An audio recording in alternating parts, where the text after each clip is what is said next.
नमस्कार दोस्तों, स्वागत है आपका मेरे चैनल पे। दोस्तों, जैसा कि आप जानते हैं कि इंडिया चाइना के तनाव को लेकर अब चाइना ने भी अपने फाइटर जेट अपने नियर बाय बेसिस के ऊपर लगा दिए हैं और सुनने में आ रहा है कि उसने अपने J-20 स्टेल्थ फाइटर को भी लगा दिया है। तो ऐसे में चाइना की प्रॉब्लम क्या है और J-20 लगाने के बाद भी क्यों चाइना इंडिया का मुकाबला नहीं कर सकता, आज हम इसी के ऊपर बात करेंगे।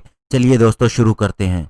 तो दोस्तों, चाइना के दो J-20 stealth fighter jet होतान airbase, जो कि उइगर ऑटोनोमस रीजन शिनजियांग के अंदर स्थित है, वहां पर देखे जा चुके हैं और इसे सबसे पहले सोशल मीडिया यूजर्स ने ही स्पॉट किया। लेकिन ये दो फाइटर जेट किसी भी तरह की चाइना की कॉम्बैट पावर को शो नहीं करते हैं। इसका कारण क्या है तो आपको बताना चाहूंगा। सबसे पहले चाइना के पास अभी 40 J-20 वर्किंग है, यानी कि 40 का वह इस्तेमाल कर रहा है, ये ऑपरेशनल है। और होतान एयरबेस इंडिया की LAC से 200 माइल्स की दूरी पे स्थित है। दोस्तों, इससे पहले चाइना ने अपने काशगर एयरपोर्ट के ऊपर 6 H-6 बॉम्बर को लगाया था, उनके साथ में KD-63 क्रूज मिसाइल भी थी। और दोस्तों, दो J-20 से कहीं ज्यादा पोटेंट है H-6 फोर्स। और दोस्तों, अगर J-20 2 की संख्या में लगाए गए हैं तो ये एक दिन या 2-4 दिन के अंदर एक सिंगल पेट्रोल ही कर सकते हैं। अगर इनकी संख्या डबल कर दें तो हो सकता है ये एक दिन के अंदर 2 मिशन भी कर सके, और इसी तरह से अगर हम इसे ट्रिपल कर दें तो ये 3 मिशन को अंजाम दे सकता है एक दिन के अंदर। और इसी तरह से एवरेज अगर हम इसको बढ़ाते जाएं तो इसकी इस तरह की पेट्रोल करने की या मिशन पे जाने की क्षमता बढ़ती जाएगी। तो ऐसे में दोस्तों, अगर कोई ऑपरेशन लंबा चलता है और आपको पता है कि इन फाइटर जेट को ट्रेनिंग की भी जरूरत होती है, मेंटेनेंस की भी इनकी रिक्वायरमेंट होती है, तो इतनी छोटी फ्लीट के साथ में इनके साथ में लंबा काम नहीं किया जा सकता।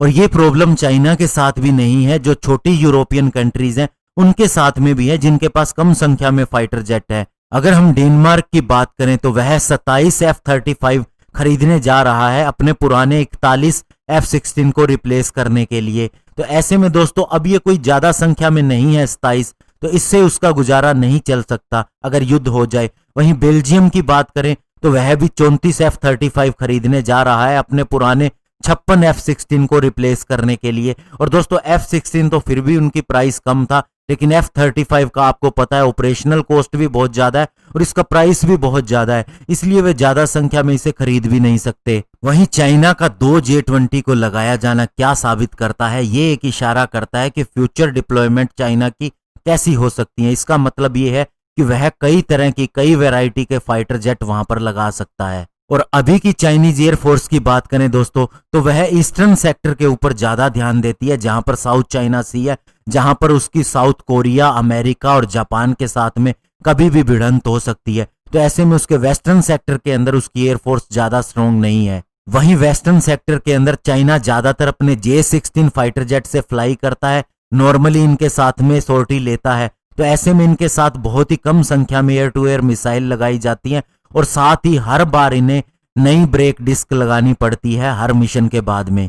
होतान एयरबेस 4600 फीट की ऊंचाई पे स्थित है। अगर सी लेवल से इसका कंपैरिजन किया जाए तो दोस्तों, ये चाइना का लगभग सबसे ऊंचा एयरबेस है जो नियर बाय बेसिस हैं।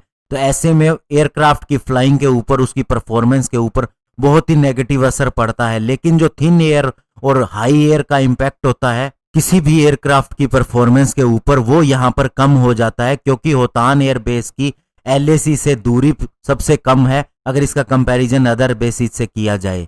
तो दोस्तों, ऐसे में क्या इंडियन एयरफोर्स के ऊपर इफेक्ट नहीं पड़ता? नहीं, इंडिया भी वही चीजें सफर करता है इसी रीजन के अंदर जो चाइना सफर करता है। लेकिन कुछ एक जगहों पर चाइना की स्थिति ज्यादा बुरी है, इंडिया की उससे थोड़ी ठीक है। और दूसरी जो सबसे बड़ी बात है कि इंडिया को इन माउंटेन्स के अंदर ऑपरेशन करने का काफी ज्यादा एक्सपीरियंस है, वो चाइना के पास में नहीं है। और इंडिया को इसका एक्सपीरियंस कारगिल के दौरान भी है। जब 1999 में कारगिल युद्ध हुआ था तो सिर्फ एक सिंगल स्ट्राइक इंडियन एयरफोर्स के मिराज 2000 की, जिन्होंने लेजर गाइडेड बॉम्ब के द्वारा बहुत बड़ी सफलता हासिल की थी और पूरे पाकिस्तानी हेडक्वार्टर को डिस्ट्रॉय कर दिया था। और उसके बाद में बालाकोट में भी यही मिराज 2000 ही थे जो पाकिस्तान के अंदर जाके और बॉम्बिंग करके आए, और उसके बाद पाकिस्तान कुछ भी नहीं कर पाया था। और नेक्स्ट डे जब उसके फाइटर जेट आए थे तो इंडिया ने हाथों हाथ उनका मुकाबला किया और उन्हें जवाब दिया और उनके F-16 को भी गिरा दिया। तो दोस्तों, इसीलिए कह सकते हैं कि चाइना की सिचुएशन भी बुरी है और उसके पास विकल्प ज़्यादा नहीं है वेस्टर्न सेक्टर के अंदर, और इंडिया के सारे विकल्प यहाँ पर खुले हैं और इंडिया का एक्सपीरियंस भी ज़्यादा है। तो ऐसे में चाइना से डरने की कोई ज़रूरत नहीं है। धन्यवाद। जय हिंद।